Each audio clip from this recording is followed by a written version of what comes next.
Hello friends, welcome to రుచి వంటిల్లు. ఈరోజు మనం సొరకాయ పచ్చడి చాలా టేస్టీగా, చాలా సింపుల్గా ఎలా తయారు చేసుకోవాలో చూద్దాము. ఈ సొరకాయ పచ్చడిని మనం చాలా ఈజీగా చేసేసుకోవచ్చు. వేడి వేడి అన్నంలోకి నెయ్యి వేసుకొని తింటే చాలా బాగుంటుంది. సో లేట్ చేయకుండా వీడియోలోకి వెళ్ళిపోదాం.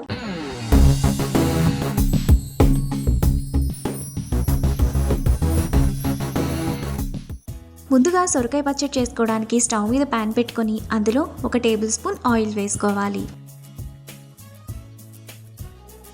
ఆయిల్ వేడైన తర్వాత 1 టీ స్పూన్ జీలకర్ర, కారానికి తగినట్టుగా 10 పచ్చిమిరపకాయలు వేసుకొని పచ్చిమిరపకాయలను మీడియం ఫ్లేమ్లో బాగా ఫ్రై చేసుకోవాలి. పచ్చిమిరపకాయలు ఇలా వేగిన తర్వాత వాటిని మిక్సీ జార్లోకి తీసుకొని పక్కన పెట్టుకోవాలి. ఇప్పుడు అదే ఆయిల్లో 1/2 కిలో సొరకాయను పైన చెక్కు తీసుకొని ఇలా చిన్న చిన్న ముక్కలుగా కట్ చేసుకొని వేసుకోవాలి. ఇప్పుడు 1/2 టీ స్పూన్ పసుపు, టేస్ట్కి తగినంత ఉప్పు వేసుకొని సొరకాయ ముక్కలను ఒకసారి బాగా కలుపుకోవాలి. ఇలా కలుపుకున్న తర్వాత మూత పెట్టుకొని మధ్య మధ్యలో కలుపుతూ సొరకాయను మెత్తగా మగ్గనివ్వాలి. సొరకాయ ఇలా బాగా మగ్గిపోయిన తర్వాత అందులో చిన్న చిన్న ముక్కలుగా కట్ చేసుకున్న 1 టమాటా, 4 రెబ్బల చింతపండు వేసుకొని ఒకసారి కలుపుకోవాలి.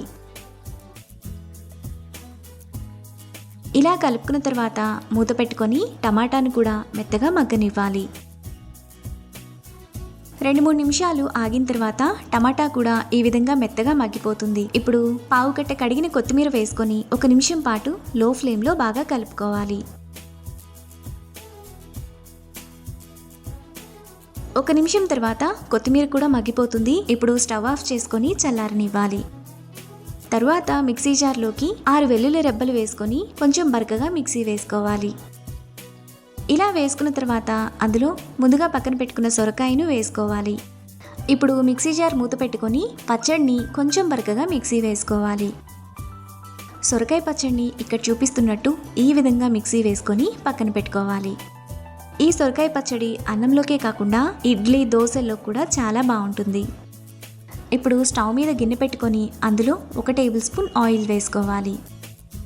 ఆయిల్ వేడైన తర్వాత 1 టీ స్పూన్ తాలింపు గింజలు, చిటికెడు ఇంగువ వేసుకొని ఫ్రై చేసుకోవాలి. ఆవాలు చిటపట్లాడిన తర్వాత అందులో 6 దంచిన వెల్లుల్లి రెప్పలు, 2 ఎండుమిరపకాయలు, 1 రెమ్మ కరివేపాకు వేసుకొని ఫ్రై చేసుకోవాలి.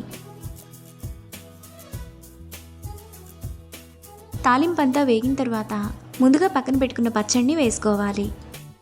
పచ్చడిని తాలింపులో 2-3 నిమిషాల పాటు బాగా కలుపుకోవాలి. ఈ పచ్చడిని మనం ఫ్రిడ్జ్లో స్టోర్ చేసుకుంటే వారం రోజుల పాటు నిల్వ ఉంటుంది. మనకు చాలా టేస్టీగా సొరకాయ పచ్చడి రెడీ అయిపోయింది.